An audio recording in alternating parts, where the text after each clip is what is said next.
Malayalam film industry with the film Angamali Diaries, which was directed by the most renowned director Lijo Jose Pellisheri,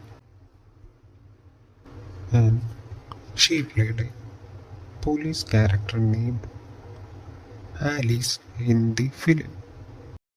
She played major roles in films such as Vaipin Chutile Pranayam, Nityaharita Nayakan, June,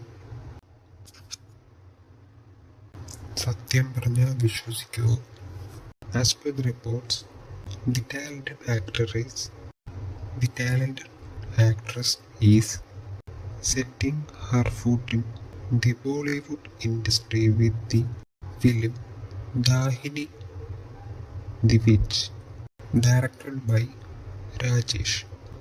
Actress Shruti Jain will be playing a prominent lead role film along with actor Kanishta Chatterjee and J.D.